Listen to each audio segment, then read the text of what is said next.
d'ordinaire très discrète sur son enfance et sa vie privée, Élise Lucet a accepté d'accorder une interview exclusive à Slash, plateforme en ligne de France Télévisions.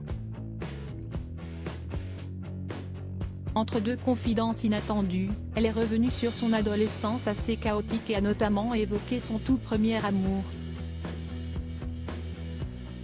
Lorsqu'on la voit se confronter à de fortes personnalités avec hargne dans ses émissions Cache Investigation, qu'elle présente depuis 2012, et Envoyé spécial, qu'elle présente depuis 2016, on s'imagine aisément qu'Élise Lucet n'a pas pour habitude de se laisser marcher sur les pieds. Un trait de caractère qu'elle arbore fièrement depuis toujours et qui, à son adolescence, lui a d'ailleurs valu une étiquette de rebelle. Dans une interview accordée à France Télévisions et publiée le 20 juillet 2023, la journaliste est revenue sur son adolescence et notamment sur le premier garçon qu'elle a aimé. Si elle a grandi dans un petit village de Normandie dans lequel elle admet avoir passé autant de bons moments qu'elle s'y est ennuyée, Élise Lucet a toujours eu des envies d'ailleurs, notamment durant l'adolescence où elle admet avoir été très désagréable avec sa mère. Je foutais pas grand-chose au lycée, j'ai eu mon bac au rattrapage, j'allais pas en cours. C'était chaud, a-t-elle raconté. Puis, elle tombe amoureuse d'un garçon aussi rebelle qu'elle. J'avais pas forcément envie du grand premier amour. Je n'étais pas la belle au bois dormant.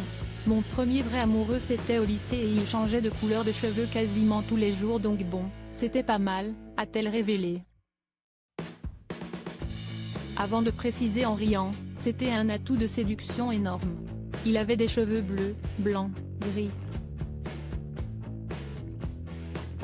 Mais ils étaient noirs en vrai. Une jeune femme pas dans la norme, fan des plus grands groupes de rock de l'époque et révoltée contre les snobs urbains, Élise Lucet ne traîne qu'avec des amis dont le style et le mode de vie sont des plus originaux. Lorsqu'elle rencontre ce fameux garçon à la chevelure changeante, elle a donc un coup de cœur immédiat.